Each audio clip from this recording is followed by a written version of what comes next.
So at Onnit, we believe in highly functional fitness equipment. And I know both of us have been athletes most of our lives, and we're around some of the top athletes. And we just really take our cue by what works for us and what works with the best athletes that we know. And that's what's landed us here with all this equipment we have. Well, we're very fortunate. There's been a lot of other people that have done a lot of work before we came along. So they figured out a lot of things. There was a lot of ancient training methods that were used a long time ago that sort of fell out of favor and now have come back again. And the kettlebell is one of the best ones.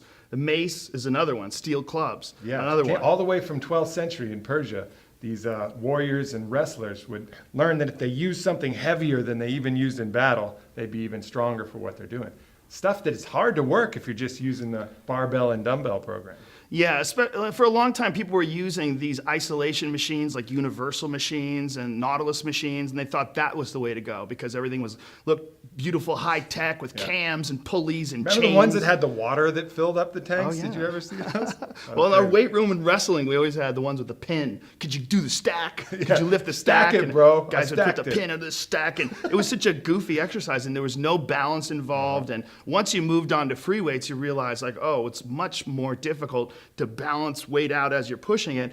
And then once I moved to kettlebells, I started realizing that functional strength really comes from using your whole body. And that's what you use when you're doing anything athletic. You very rarely isolate things athletic. Even when you're throwing a ball, you're thinking you're throwing it with your arm. You're throwing it with your whole body. Your whole body's involved in everything. And what I like best about kettlebells is, especially in jiu-jitsu, I see a direct relationship between the work that I put in lifting kettlebells and my performance on the mat. Yeah, you can get very targeted for the kind of exercises and kind of muscle groups you're going to do in a really highly varied sport like jiu-jitsu. You can start doing movements that you'll find yourself doing on the mat. And same with any other sport. I mean, taking clubs, mimicking a serve or a volleyball spike, or doing these different things that it's almost impossible to do with just straight up traditional equipment. And technique in martial arts is the most important thing, for sure. But technique without strength, it really is kind of useless. I mean, the reality is, if I teach my 4-year-old how to kick me, even if she has perfect form, I'm gonna be okay. You know, that's just the reality of mass and weight and power.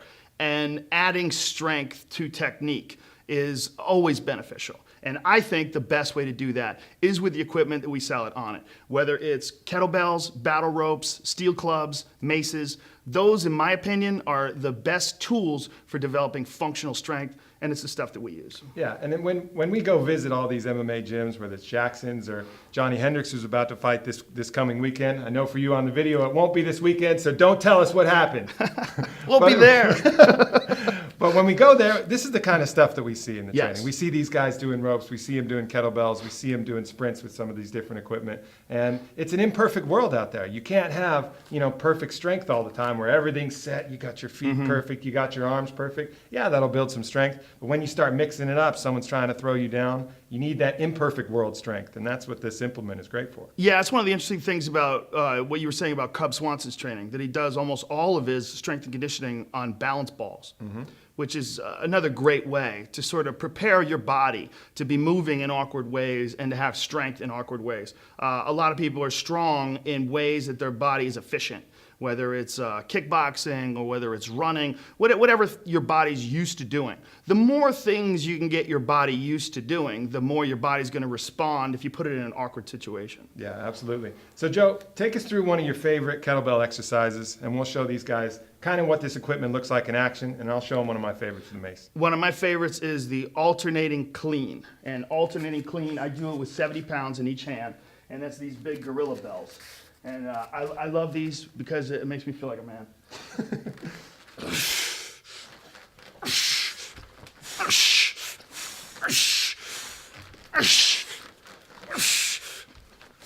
Now here's the problem with the gorilla. I really should have it the other way because the gorilla face is leaving a face tattoo on my arm, but you see, it's really not that bad.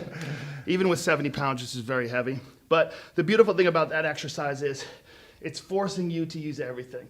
You're lifting up with your legs, you're stabilizing with your core, you're pulling with your shoulder and your upper body, you're holding it in place with your forearm and your biceps. Everything's moving. And it's such a great workout when it comes to like direct connection between this type of workout and something like jiu-jitsu.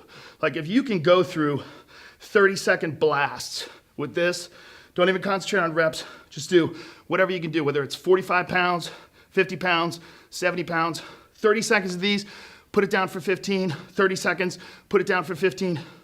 Try doing, 6 or 7 sets of that. You're dead. I mean, you're done. Totally. And that really mimics what you would be doing in competition as well. Because in any sport, it's going to be bursts of hyperactivity with a little bit of rest. I don't care, soccer players say, oh, we're running all the time. No, you're not. You run really hard and then you stop and you kind of watch and things like that. And these Tabata type of workouts where it's work hard, rest, great for MMA, great for any sport you're doing, and great for physical conditioning. I mean, you'll be burning energy and calories long after you finish these type of workouts. Yeah, I have great respect for soccer players as athletes. But what's missing in soccer is the fighting for your life aspect. And that's what's beautiful about jiu-jitsu. And it's also beautiful about these gorilla bells. Because what I do when I'm working out, if I'm working out with a gorilla or the chimp, especially, the orangutan seems like a sweet fella, even though he's heavier than the gorilla, or than that chimp rather. I like to think I'm trying to get away from one of these fucking things. That's what I like to think. I like to think the chimp's trying to bite my dick off, and I like to think that the gorilla's trying to steal my soul. These are the things I think of when I'm working out. So when I'm lifting these things, I'm literally thinking about combat. I'm literally thinking about fighting for my life. I put myself in a state right before I'm gonna work out. I chalk it up. If I'm about to get an intense workout in, I really feel like I'm about to do battle. I get my head in place, and I go.